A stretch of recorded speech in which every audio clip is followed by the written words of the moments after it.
이제 책을 자주 쓰는 저자가 있는데요. 맥스 루케이도라고 하는 분이 있습니다. 목사님이신데요.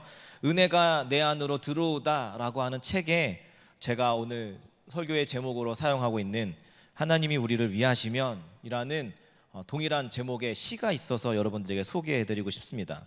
하나님께서 당신을 위하신다, 그럴 가능성이 있다거나 그런 적이 있다거나 예전에 그러했다거나 그랬을 것이다 라는 말이 아니라 지금 그러하시다 라는 말이다. 오늘 바로 이 순간 이 문장을 읽고 있는 바로 지금 길게 줄을 서서 기다릴 필요가 없고 오늘은 안 되니 내일 다시 오라거나 하는 일도 없다. 그분이 당신과 함께 계신다. 그분의 성실하심은 당신이 좀 나아진다고 해서 더하지도 좀 나빠진다고 해서 덜하지도 않을 것이다. 하나님께서는 당신을 위하신다. 옆을 보라. 당신을 응원하시는 하나님이 계신다. 결승점을 지나서 누가 있는지 보라. 당신이 한 발을 내디딜 때마다 응원하시며 성원하시는 하나님이 계시다. 너무 지쳐서 더 이상 달릴 수 없겠는가? 그때는 그분이 당신을 등에 업고 달리실 것이다. 너무 용기가 안 나서 싸울 수 없겠는가? 그분이 당신을 안아 일으켜 주실 것이다. 하나님께서 당신을 위하신다. 그분이 달력을 가지고 계신다면 당신 생일에 동그라미가 표시되어 있을 것이다. 그분에게 자동차가 있다면 차 범퍼에는 당신의 이름이 써 있을 것이다. 하늘나라에 나무가 있다면 나무 껍질에 당신의 이름을 새겨 놓으실 것이다. 하나님께서는 당신을 위하신다. 부모는 당신을 잃어버릴지라도, 선생님은 당신을 무시했을지라도, 형제 자매는 당신을 부끄러워할지라도 당신의 기도가 미치는 그곳에 대항을 지으신 분이 계시다. 그분이 하나님이시다. 할렐루야. 우리의 하나님은 어제나 오늘이나 동일하게 저와 여러분들을 위하고 계시는 줄로 믿습니다. 아멘. 아멘이십니까? 우리를 하나님께서 얼마나 위하시고 얼마나 많은 사랑으로 베풀어 주시는지 말로 다 표현할 수 없을 것 같습니다. 오늘 본문은요, 그래서 그런즉 이 일에 대하여 무슨 말 하리요? 이렇게 시작하고 있습니다. 여기서 말하는 이 일, 그런즉 이 일에 대하여 우리가 무슨 말 하리요에 해당하는 이 일은 가깝게는 바로 29절, 30절 바로 앞절에 나오는 하나님의 구원의 5단계를 의미하는 것입니다. 29절과 30절의 말씀 함께 같이 읽겠습니다. 시작. 하나님이 미리 하신 자들을 또한 그 아들의 형상을 본받게 하기 위하여 미리 정하셨으니 이는 그로 많은 형제 중에서 맏아들이 되게 하려 하심이니라. 또 미리 정하신 그들을 또한 부르시고 부르신 그들을 또한 의롭다 하시고 의롭다 하신 그들을 또한 영화롭게 하셨느니라. 아멘. 하나님께서 우리를 구원하기 위한 5단계의 계획들이 있었습니다. 제가 노란 글씨로 표시를 해서 보셨는데 무엇이었죠? 미리 아셨고, 미리 정하셨고, 저와 여러분들을 부르셨고, 부르신 것으로 끝난 것이 아니라 의롭다 하셨습니다. 그리고 의롭다 하신 것을 뛰어넘어서 하나님의 영광에 이르게 하는, 영화롭게 하시는 하나님의 철저한 구원의 계획에 따라서 구원하시는 이 일에 대하여 더 이상 우리가 무슨 말을 할 수 있겠느냐, 그렇게 본문이 시작하고 있는 것이죠. 그리고 좀 더 범위를 넓히면 로마서 1장부터 8장까지의 전체를 다 연결하는 의미이기도 합니다. 1장과 8장까지에서는 하나님께서 우리를 어떻게 구원하시고자 하셨는지, 왜 예수님이 오셔야만 하셨는지에 대한 놀라운 구원의 복음들이 선포되고 있습니다. 그리고 이 일이 이루어지기까지, 이 일이 가능하시도록 하나님이 우리를 위하여서 어떻게 일하시며 얼마나 놀라운 일을 행하셨는가, 그런즉 이 일에 대하여 우리가 무슨 말 하리요? 이렇게 시작하고 있는 것입니다. 그러면서 우리가 함께 읽었던 본문에는 5가지의 질문이 또 이루어지고 있습니다. 31절에 보면 만일 하나님이 우리를 위하시면 누가 우리를 대적하리요? 32절에 자기 아들을 아끼지 아니하시고 모든 사람을 위하여 내주시니가 어찌 그 아들과 함께 그 모든 것을 너에게 주시지 않겠느냐? 33절에 하나님이 의롭다 택하신 자들을 누가 감히 고발하겠느냐? 34절에 죽으실 뿐 아니라 다시 살아나신 이인 그리스도 예수께서 하나님 우편에서 우리를 위하여 간구하시는데 누가 정죄하리요? 35절 마지막입니다. 누가 우리를 그리스도의 사랑에서 끊을 수 있겠습니까? 여러분, 이 5가지 질문 하나하나에는 바울의 감사와 하나님을 향한 감격과 구원, 우리를 어떻게 하나님께서 구원하고 계시는지에 대한 기쁨이 담겨져 있는 것입니다. 로마서는 내용으로 볼 때 크게 2개로 나눠집니다. 1장과 8장, 그리고 9장부터 16장으로 나눠지는데, 앞에 1장부터 8장까지의 전반부는 복음의 실제적인 내용들이 다루어지고 있다고 제가 방금 이야기 드렸습니다. 그 복음의 실제적인 선포 마지막에 달아났는데, 그 마지막의 첫 부분을 어떻게 시작하느냐? 그런즉 이 일에 대하여 우리가 무슨 말 하리요? 그렇게 시작해서 5가지 질문으로 가슴 벅찬 복음의 내용에 대해서 감격하여 바울이 선포하고 있는 것입니다. 말씀을 준비하면서 그런 생각을 해봤습니다. 바울의 이 고백, 그런즉 우리가 무슨 말 하리요? 우리 삶 속에 베푸시는 하나님의 은혜가 우리 삶에 충만하여서, 하나님, 내가 더 이상 무엇을 하나님께 구하겠습니까? 무엇을 더 바라겠습니까?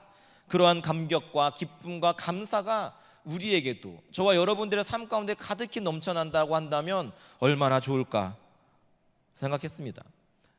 이 고백은요, 또한 바울로 하여금 2가지 선포로 이어지게 합니다. 첫째는요, 누가 우리를 대적하리오입니다. 따라해 볼까요? 누가 우리를 대적하리오. 31절의 말씀도 한번 같이 읽겠습니다. 시작. 그런즉 이 일에 대하여 우리가 무슨 말 하리오? 만일 하나님이 우리를 위하시면 누가 우리를 대적하리오. 여러분, 바울이 이 편지를 쓰고 있던 때가 언제인지 아십니까? 바울은 누가 감히 우리를 대적할 수 있겠습니까?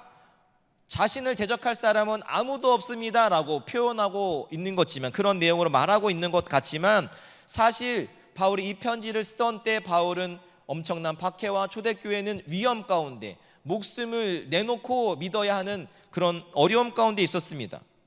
오죽했으면 오늘 본문 35절 36절에서도 누가 우리를 그리스도의 사랑에서 끊으리요? 환난이나 공고나 박해나 기근이나 적신이나 위험이나 칼이랴.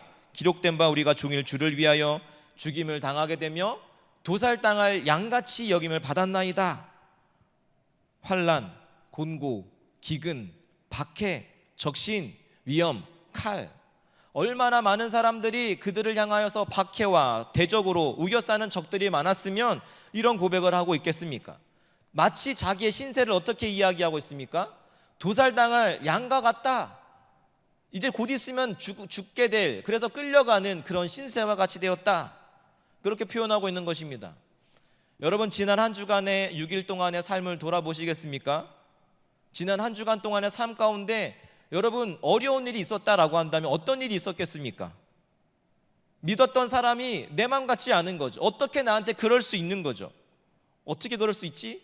실망과 그것들로 해서 힘들어하고 있습니까? 주변 사람들 때문에, 혹은 일 때문에, 혹은 다가오는 명절에 어른들이 하시는 그 말, 나이 많으신 분들은 죄송합니다, 하는 얘기 있잖아요. 결혼은 언제 할 거니? 그런 말들 때문에 스트레스 받고 힘든다고 할지라도 내가 도살당할 양과 같은 존재가 되었다라고 할 만큼 힘들었던 분이 있으십니까? 지난 6일 동안의 삶을 돌아보았을 때 대답이 없는 거 보니까 없으셨군요.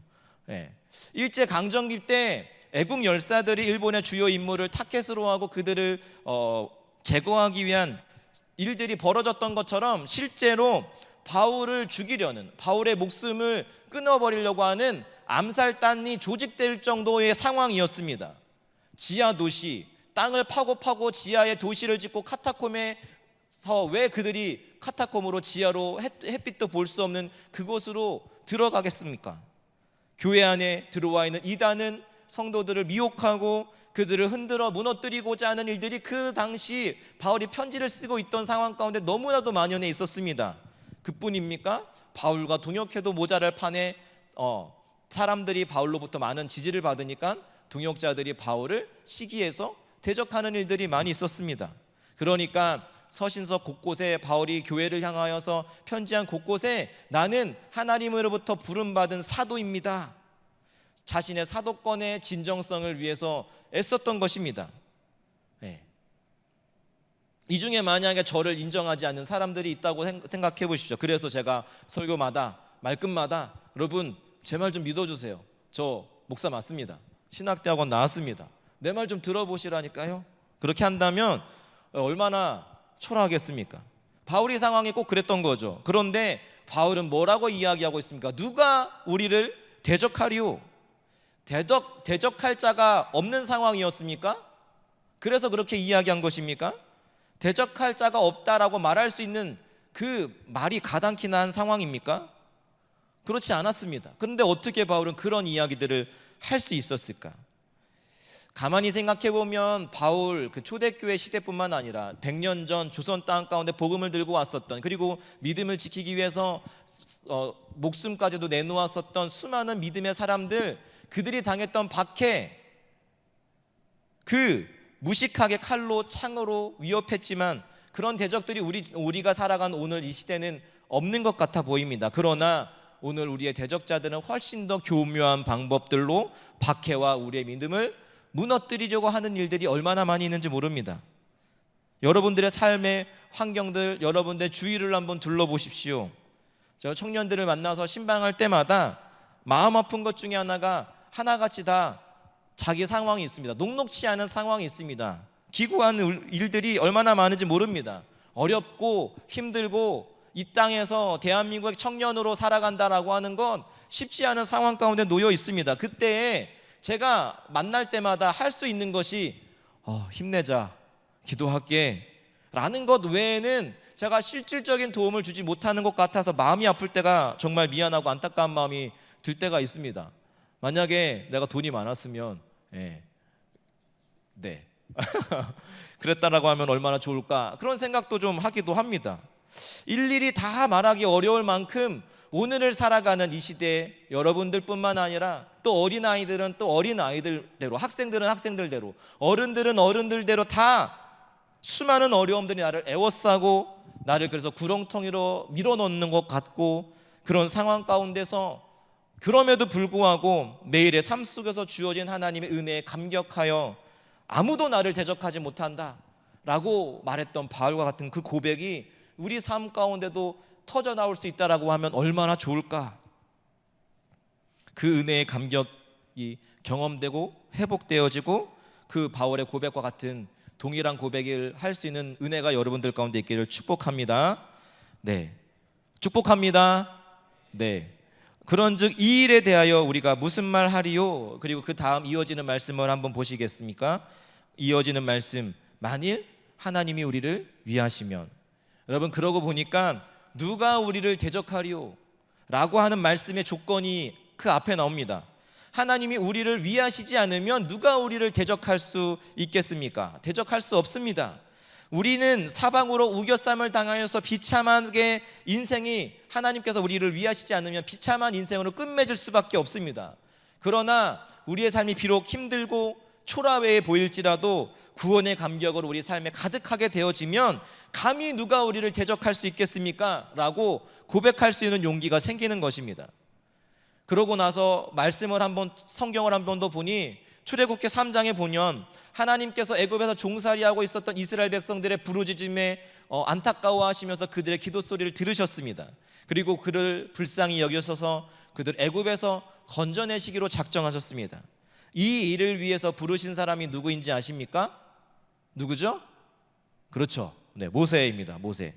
모세를 지도자로 부를 때 모세의 반응은 저 못합니다.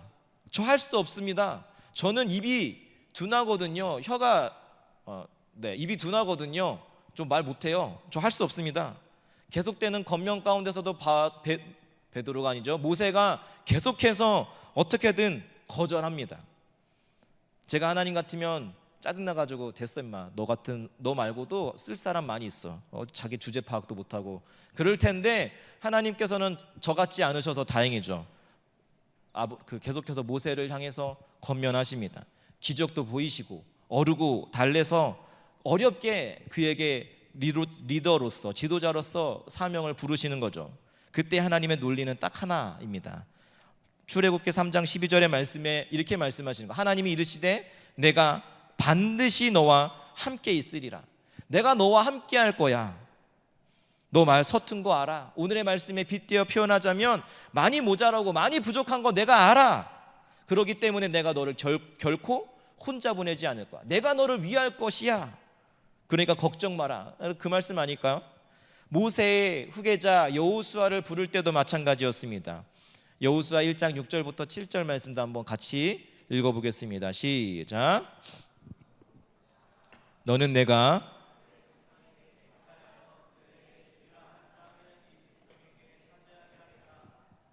오직 강하고 극히 담대하여 나의 종 모세가 내게 명령한 그 율법을 다 지켜 행하고 우로나 좌로나 치우치지 말라. 그리하면 어디로 가든지 형통하리니. 아멘. 지금 하나님께서 여호수아에게 계속해서 말씀하시는 것이 무엇입니까? 강하고 담대하라. 놀라지 말라. 두려워하지 말라. 내가 너와 반드시 함께 하겠다. 그만큼 여호수아가 두려워했었나 보죠. 그 엄청난 일을 해낸 전에도 후에도 없을 리더 한 사람 모세, 그의 뒤를 이어서 내가 어떻게 이스라엘 백성들을 인도할 수 있겠느냐, 두려웠던 거죠. 얼마나 부담이 컸겠습니까? 게다가 스스로 모세와 비교했을 때 자신의 능력도 없고 자격도 안 된다고 벌벌 떨고 있을 때 하나님께서는 반복해서 여호수아를 향해서 권면하시기를 모세를 부를 때와 똑같은 논리로 부르시는 것이요. 왜 두려워하지 말고 놀라워하지 않아도 되냐? 여호수아 1장 5절 말씀에 내 평생에 너를 능히 대적할 자가 없을 것이다. 오늘 말씀과 같이 동일하게 말씀하십니다. 그리고 내가 모세와 함께 있었던 것과 같이 너와 함께 있으리라.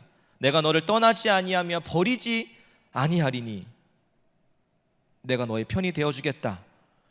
오늘 본문으로 본문으로 표현하자면 그런 거죠. 너를 위할 테니 걱정하지 마라. 여러분, 예레미야 1장에 가면 하나님께서 타락한 시대에 또 한 선지자를 부르셔서 이스라엘 향하여서 하나님의 메시지를, 심판의 메시지를 대언하도록 예레미야를 부르십니다. 그리고 그 심판의 메시지를 통하여서 그들이 자신의 잘못을 뉘우치고 회개하고 돌이키기를, 그 일을 위해서 예레미야를 부르실 때 예레미야는 이렇게 반응했습니다. 1장 6절 한번 같이 읽어볼까요? 시작. 내가 이르되 슬프도소이다. 주 여호와여 보소서 나는 아이라 말할 줄을 알지 못하나이다 하니. 예레미야가 지금 자기를 어떻게 비유하고 있습니까? 아이라고 이야기하고 있는 것이에요. 나는 아이기 때문에 그 자리에 설 수 있는 담대함도 말할 수 있는 능력도 지식도 없습니다. 그런데 그에게 대안이 7절입니다. 여호와께서 내게 이르시되 너는 아이라 말하지 말고 내가 너를 누구에게 보내든지 너는 가며 내가 내게 무엇을 명하든지 너는 말할지니라. 여러분, 이 본문에 나오는 내가 너를 그리고 내가 내게 라는 하나님의 말씀이 오늘 31절의 말씀에 빗대어 말하자면 무슨 말입니까? 내가 너 혼자 보내지 않겠다는 것입니다. 내가 너와 함께 하겠다. 내가 너를 도와주겠다. 내가 너를 위하겠다라고 하는 것입니다. 저는 말이 어눌해서 지도자 할 수 없습니다. 저는 부족합니다. 저는 아이기 때문에 할 수 없어요. 여러분, 어디서 많이 듣던 말 아닙니까? 목사님이 이거 좀 여기 교육부서 봉사 좀 해볼래? 그러면 여러분들이 자주 하셨단 말일까? 아닙니까? 저는 시간이 없어서 저는 가르칠 능력이 안 됩니다. 예, 맞습니다. 저희는 부족하죠. 가르칠 수 있는 능력이 없죠. 그런데 하나님이 함께 하시겠다고 말씀하시는 그 말씀을 따라 순종의 걸음을 내디딜 때 모세, 여호수아, 예레미야와 같이 하나님께서 그들을 너무나 놀랍게 쓰시더라는 거죠. 어떻게 이것이 가능할 수 있었을까요? 어떻게? 내 편이 되시는 하나님, 하나님이 나를 위하시면 아이 같고 말할 수 없고 리더로 이스라엘 백성을 이끌 수 없는 자들이 하나님의 역사의 주인공이 돼서 그 일들을 감당하게 되더라는 거죠. 제가 오늘 이 말씀을 준비하면서 이 말씀이 저에게 큰 감동과 힘이 되었습니다. 모세에게 하셨던 말씀, 여호수아에게 하셨던 말씀, 예레미야에게 하셨던 그 말씀이 놀랍게도 오늘 이 자리에 있는 송영섭이라는 목사의 삶을 통해서도 그 원리가 그대로 나타나고 있구나라고 하는 것을 깨달으면서 큰 힘이 되었습니다. 저는 세상의 관점으로 봤을 때 많이 부족하고 연약한 사람입니다. 그래서 오늘 같은 자리에 나올 때마다 너무나 두렵고 떨림 가운데 나옵니다. 모세와 같이, 예레미야와 같이, 여호수아와 같이 저도 참 그 말 잘 썼습니다. 주님, 저 너무 부족한데요. 저 못할 것 같아요. 아니 어떻게 매주마다 저는 그래도 일주일에 한 번인데 요즘 목사님이 안 계셔서 계속 새벽기도 월화수목금 이렇게 하고 뭐 해야 되면서 매일매일 말씀을 통해서 그냥 말씀을 읽고 은혜 받으면 좋겠는데 그거를 또 이걸 정리해가지고 교훈을 뽑아내야 되고 메시지 적용점을 뽑아내서 이제 그걸 해야 되는데 너무 힘든 거죠. 제가 어떻게 평생 그걸 할 수 있겠습니까? 그 창작의 고통. 네. 처음 문장이 시작되지 않아서 일주일을 보낼 때 정말 힘듭니다. 저 하나님, 저 못해요. 저 말고 탁월한 사람 저기 저 사람 있잖아요. 저 사람 안 됩니까? 그런 말을 제가 참 많이 했단 말이죠. 그런데 하나님, 그래서 저도 그때마다 이들이 했던 그 말들을 누구보다 잘 이해하는 거죠. 게다가 제가 오늘 일부 예배 우리 교회 와서 이제 그 일부 예배 집례도 하고 성만찬 그 풀로 다 하고 말씀도 했거든요. 그러니까 말씀을 전하면 뭐 그렇게 부담 안 될 수도 있는데, 아니, 부담이 안 되는 건 아니고 부담됩니다. 근데 이제 성만찬도 집례도 인도도 다 해야 되고 두 분 목사님도 안 계시니까 제가 얼마나 부담이 됐겠습니까? 근데 그때마다 주님은 저에게 그렇게 말씀하시더라고. 내가 너를 안다. 내가 너 부족한 거 알지? 내가 부족한 거, 연약한 거, 못할 만한 사람이라는 거 다 알아. 그러나 내가 너를 택한다. 너는 할 수 없지만 능력이 많은 내가 너와 함께 할 거야. 내가 너의 편이 되어서 너가 할 수 있도록 도와줄 거야. 하나님께서 그때마다 저에게 요구하신 것은 탁월함이 아니었습니다. 최상의 것이 아니었습니다. 나를 위하여 일하실 것에 대한 하나님의 약속을 믿음으로 순종하는 믿음과 순종이었습니다. 그렇게 믿음과 순종의 걸음을 내디딜 때 부족하지만 연약하지만 하나님께서는 저를 통해서 일하시더라는 거죠. 지난 모든 10년의 사역의 시간들을 돌아봤을 때도 그랬고 앞으로도 그럴 것입니다. 그러니까 4주 동안에 목사님이 안 계시는 그 시간들이 감당할 수 있겠는 힘이 생기더라고요. 여전히 돌아서면 내려오면 할 수 있을까 두려운 마음도 있을 것입니다. 그러나 오늘의 이 말씀이 저를 붙들어 줄 줄로 믿습니다. 담임 목사님이 안식월에 관해서 이제 내가 좀 안식월에 시간을 가져야겠다라고 말씀하셨을 때 저는 사실 크게 걱정하지 않았습니다. 역시 믿음이 좋으니까 목사 정도 됐으니까. 그게 아니고요. 윤 목사님 계시니까 나 혼자 아니니까 좀 나눠서 하면 되고, 윤 목사님 계시면 1부 예배는 뭐 윤 목사님이 하실 테니까 나는 기존대로 이제 3부 예배만 신경 쓰고 새벽 예배도 좀 나눠서 하면 되니까 전 그렇게 생각했는데요. 웬일입니까? 지난주에 목사님이 가셨습니다. 그죠? 와, 그때부터 담임 목사님 안 계시고 10몇 년 동안 우리 서북교회에서 구석속들이 아시는 목사님도 안 계신다고 하고 제가 그 빈자리를 채워야 한다는 부담감, 소위 요즘 아이들 말로 완전 미친 거죠. 그런 근심과 걱정과 염려가 나의 대적이 되어서 나도 모르는 사이에 한숨이 퍽퍽 나오더라고요. 제가 그렇게 불안 가운데 두려움 가운데 있을 때 하나님께서 오늘 본문을 통해서 마치 저에게 말씀하시는 것 같았습니다. 하나님이 나를 위해 주시겠다라고 하는 것이요. 하나님 내 편이 되어주셔서 힘들겠지만 부족하지만 지금의 주어진 상황 속에서 주어진 일들을 감당할 수 있도록 또 어려운 그 일을 해낼 수 있을 것이라고, 너가 능력이 있어서가 아니라 능력이 많은 하나님께서 나와 함께 해주시기 때문에 할 수 있도록 붙들어 주시겠다라고 저에게 말씀해 주시는 것 같았습니다. 그것이 저에게 얼마나 큰 힘과 위로가 되었는지 모르겠습니다. 사랑하는 청년 여러분, 여러분들이 오늘 힘들어하고 있는 것이 있습니까? 어떠한 상황들이 대적들과 같이 여러분들을 애워싸고 둘러싸서 여러분들을 괴롭히고 있습니까? 저는 제가 오늘 받았던 그 메시지가 동일하게 여러분들에게도 하나님께서 주시는 말씀이라 확신합니다. 바울이 고백했던 것처럼 하나님이 나를 위하시면, 하나님이 내 편이시면 누가 감히 나를 대적하겠느냐? 나를 위하시는 하나님, 내게 능력 주시는 자 안에서 내가 모든 것을 할 수 있다. 할렐루야. 할 수 있다. 그래서 할 수 있겠습니까? 할 수 있다. 여러분이 능력이 있어서가 아니라 능력이 많으신 하나님께서 여러분들의 편이, 저와 여러분들의 편이 되어주시고 위해 주시기 때문에 할 수 있는 것입니다. 바울이 수많은 대적자가 그러면 애워싸고 있을 때 떨지 않고 사방으로 에워싸는 상황 가운데 나는 그거 당하지 않지 고백할 수 있었던 이유는 그럼 뭘까요? 31절에서의 시작은 이렇게 시작합니다. 만일 하나님이 우리를 위하시면, 하나님이 나와 함께 하시면 가정법이죠. 32절에서는 그런데 자기 아들을 아끼지 아니하시고 우리 모든 사람을 위하여 내어주시니가 어찌 그 아들과 함께 모든 것을 우리에게 주시지 않겠느냐. 만일 하나님이 우리를 위하시면 그 가정법이 지금 바울의 말투에는 확신으로 가득 차 있습니다. 바울의 논리가 뭔지 아시겠습니까? 하나님이 정말 나를 위하시냐? 그것이 십자가를 통해서 바울은 확인이 된 것입니다. 확신으로 그렇게 바뀐 것입니다. 하나님이 정말 여러분들을 위하시는지의 진위 여부를 여러분 확인하고 싶으십니까? 부모님의 믿음, 저 목사님의 믿음, 저 선배의 믿음, 어떻게 그럴 수 있지? 여러분 그거를 확인하고 싶으십니까?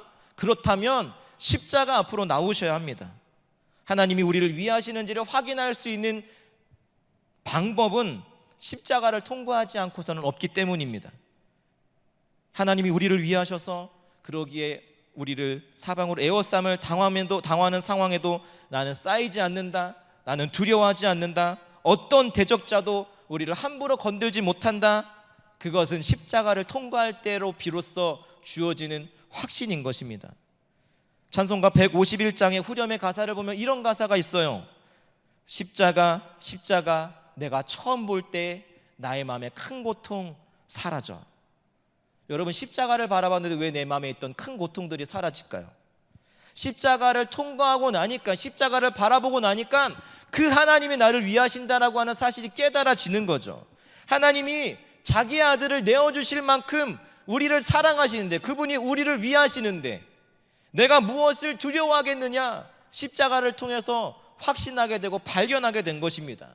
문제보다 크신 하나님, 그 문제의 유일한 해결책을 알고 계신 하나님, 그분을 알고 나니까 더 이상 내 눈앞에 커 보였던 문제는 큰 문제가 아닌 것입니다. 로마서 5장 8절 말씀, 우리가 아직 죄인 되었을 때 그리스도께서 우리를 위하여 위하여 죽으심으로 하나님께서 우리에 대한 자기의 사랑을 확증하셨다. 하나님 우리를 사랑하심의 증거, 확증이 어디에서 이루어졌습니까? 어디요? 십자가인 것입니다. 그래서 우리는 십자가를 자랑하고 있는 것입니다. 여러분들이 생각하는 십자가는 액세서리로 어떤 장식품으로 생각할 수 있습니다. 그러나 십자가는 그런 것이 아닙니다. 그럼에도 불구하고 우리 교회가 저주의 상징인, 사람이 죽을 때 겪는 고통을 가장 많이 느낄 수 있는 것이 어디냐? 십자가죠. 그냥 총살하면 그 순간입니다. 그러나 십자가에 달려있는 순간, 죽는 순간까지 온몸에 물과 피가 쏟아질 때까지 매달려서 고통하고 신음해야 하는 것입니다. 그런데 왜 교회는 그 십자가를 심벌로, 상징으로 삼고 있냐는 거죠. 그 십자가를 통과해야만 하나님의 우리를 향한 사랑을 확증할 수 있기 때문에 그렇습니다. 여러분, 하나님이 여러분들을 위하는 소중한 인생임을 여러분 확인하며 살아가기를 원하십니까? 원하십니까? 그러기 위해서는 그 십자가를 붙들어야 하는 것입니다. 히브리서 12장 22절의 말씀 한번 같이 읽겠습니다. 시작. 믿음의 주여 예수를 바라보자. 그는 그 앞에 있는 기쁨을 위하여 십자가를 참으사 부끄러움을 개의치 아니하시더니 하나님 보좌 우편에 앉으셨느니라. 아멘. 하나님이 우리 편이라고 하는 사실을 십자가를 통해서 보여주고자 하셨던 것입니다. 그리고 그 십자가를 바라볼 때 그분은 십자가에 못 박혀 죽으시고 끝나신 것이 아니라 뭐하고 계십니까? 하나님 보좌 우편에 앉으셔서 우리를 위해서 말할 수 없는 탄식으로 계속해서 간구하고 계십니다. 십자가를 바라볼 때 우리를 위하시는 하나님, 내 편이 되시는 하나님, 그것이 확인될 때, 확신으로 다가올 때 눈앞에 있는 상황들은 조금도 두려움이 아니고 문제가 아닌 거죠. 그게 얼마나 큰 힘이고 든든함인지 모르겠습니다. 지난주에 우리나라에 굉장히 큰 이슈가 있었죠. 어떤 일이 있었나요? 별로 관심이 없으신 것 같아요. 남북 정상회담이 있었습니다. 저는 여러 장면들을 봤는데 그 중에서 기억에 나는 장면 하나가 뭐냐면 문 대통령님이 이렇게 모든 일정을 마치고 이제 돌아가는 중에 사람들이 나와서 이렇게 환호하고 그 행렬 가운데 문 대통령님 오늘 죄송합니다. 1부 때부터 계속 설교를 해가지고 2부도 순서도 하고 그래가지고 문 대통령님을 앞뒤로 호위하는 그 뭐랄까 가드 뭐죠? 네?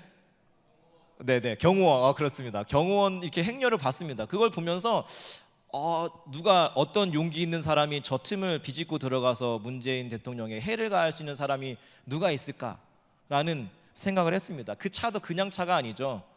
총알도 쉽게 뚫을 수 없는 방탄차로 이제 미리 공수해 간 차고, 그리고 그렇게 할 수 없도록 호위에 있는 앞뒤 수많은 오토바이를 타고 있는 사람들과 경호원들이 앞뒤로 보호하고 있었습니다. 설령 문제가 발생한다고 할지라도 문 대통령님 눈에 문제가 발생했다고 할지라도 그게 조금의 자기를 위협할 수 있는 두려움으로 다가오기 전에 그들이 그 문제를 해결하겠죠. 그러면서 오늘의 말씀이 생각이 났습니다. 하나님이 나를 위하고 계시는데, 하나님께서 우리를 호위하시고 우리를 가드하고 계시고 내 편이 되어주셔서 나를 지키고 계시는데, 우리를 큰 사랑과 희생으로 자기의 몸을 내어주시면서까지 보호하시는데 우리가 두려워할 이유, 우리가 무서워할 이유가 무엇이겠느냐는 거죠. 믿으십니까? 일찍이 바울은 이 사실을 깨달았던 것이죠. 그래서 눈앞에 보이는 상황들이 어려웠지만 두려웠지만 대적자들이 나를 죽이려고 하는 것 같았지만 저들은 나를 대적할 수 없다. 왜? 하나님이 나와 함께 하신다면 그렇게 이야기한 것입니다.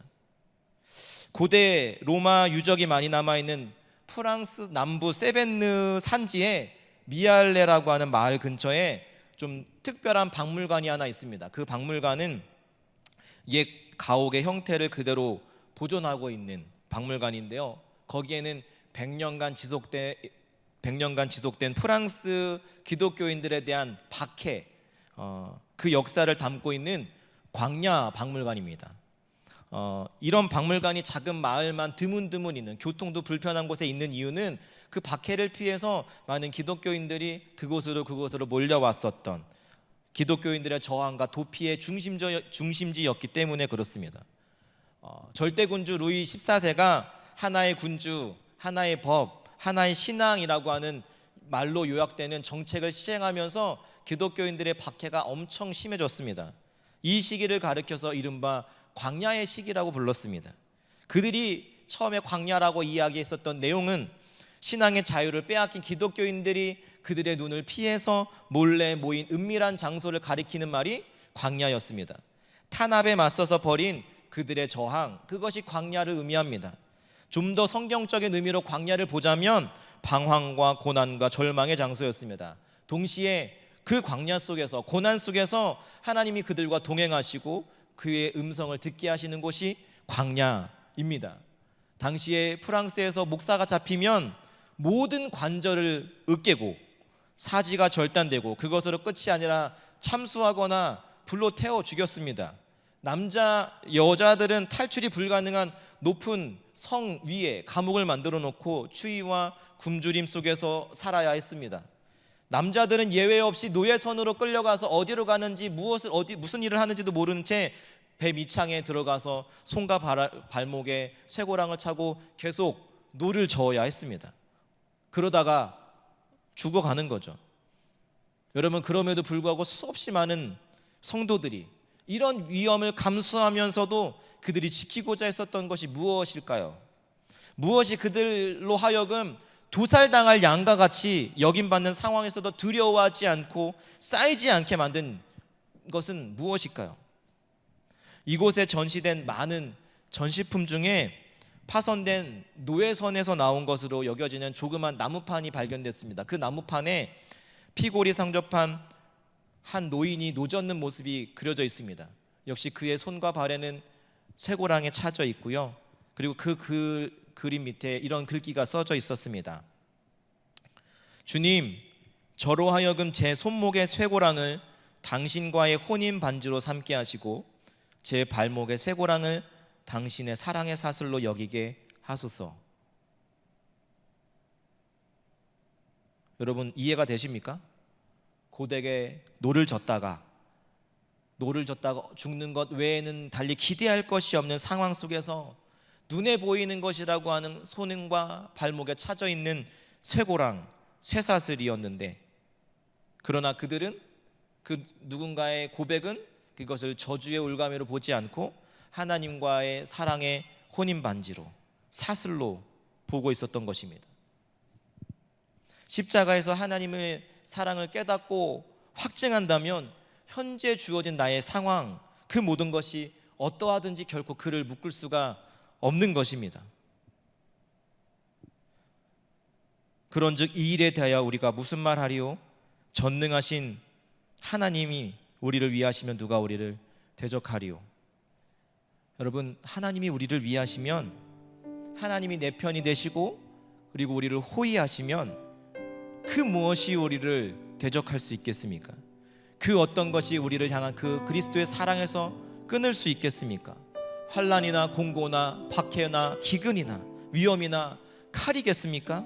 내가 확신하노니 사망이나 생명이나 천사들이나 권세자들이나 현재일이나 장래일이나 능력이나 높음이나 깊음이나 다른 어떤 피조물이라도 그리스도, 우리 주 예수 그리스도 안에 있는 하나님의 사랑에서 끊을 수 없느니라. 여러분, 그렇게 고백하실 수 있으시겠습니까? 여러분, 기왕 예수 믿는 건 우리를 애워싸는 수많은 대적들이 있다 할지라도, 내 몸은 묶을 수 있다 할지라도 내 영혼은 결코 가둘 수 없다. 결코 나를 대적할 수 없다. 십자가가 그 증거다. 하나님이 내 편이 되시고 나를 위하시는데, 얼마나 그분이 나를 사랑하고 계시는데, 그것은 눈에 보이는 그 문제와 상황들은 전혀 문제가 되지 않는다. 바울이 맛보았던 그 담대함, 저와 여러분들이 맛보아야 하지 않겠습니까? 저와 여러분들의 입술에서도 그러한 담대한 믿음의 고백들이 있어야 하지 않겠습니까? 매일 죽을 것 같은 고단한 삶의 연속일지라도 우리에게는 넉넉한 승리가 있다고 마지막에 바울은 선언하고 있습니다. 그 바울의 외침을 한번 귀 기울여 보시겠습니까? 36절의 말씀입니다. 기록된 바 우리가 종일 주를 위하여 죽임을 당하게 되며 도살당할 양같이 여김을 받았나이다 함과 같으니라. 그러나 이 모든 일에 우리를 사랑하시는 이로 말미암아 우리가 넉넉히 이기느니라. 이 모든 일에 우리를 사랑하시는 이로 말미암아 우리가 넉넉히 이기느니라. 아멘이십니까? 넉넉히 이기느니라. 여러분, 이 시간에 오늘의 말씀을 기억하면서 함께 기도하며 나아갔으면 좋겠습니다. 주님, 오늘 이후로 우리가 십자가를 더욱 바라보고 십자가를 더욱 붙들기를 원합니다. 그 십자가를 통해서 하나님이 우리를 얼마나 위하고 계시는지, 하나님이 우리를 얼마만큼 사랑하고 계시는지 더욱 깨달아 알 수 있도록 주여 붙들어 주시옵소서. 그래서 우리는 볼 수 없지만, 우리는 셀 수 없지만 수많은 대적들이 우리를 우겨싸고 우리를 무너뜨리고 싸우려 한다 할지라도 주님, 주의 사랑이 우리를 붙들고 있는 한, 그분이 우리를 위하시는 한, 그분이 내 편이 되시는 한, 그분이 우리를 호위하시는 한 결코 누구도 나를 무너뜨릴 수 없습니다. 주의 사랑으로 우리를 오늘도 붙들고 계심을 내가 믿음으로 신뢰하며 나아가기를 원합니다. 그래서 내 삶이, 우리의 신앙생활의 삶이 매일같이 실수하고 넘어지고 실패하고 주님 앞에 나와서 또 매번 하나님 잘못했습니다가 아니라 우리의 삶에 하나님 한 주간 동안에 주님께서 우리에게 베풀어 주신 은혜로, 그 은혜로 우리가 승리했습니다. 이 일에 대하여 우리가 무슨 말 할 수 있겠습니까? 그 무엇도 우리를 결코 가둘 수 없고 끊을 수 없고 대적할 수 없습니다. 그 선포가, 그 고백이 그 승리를 맛보며 나아갈 수 있는 그 예배 되기를 소망합니다. 우리가 함께 믿음으로 기도하며 나아가도록 하겠습니다.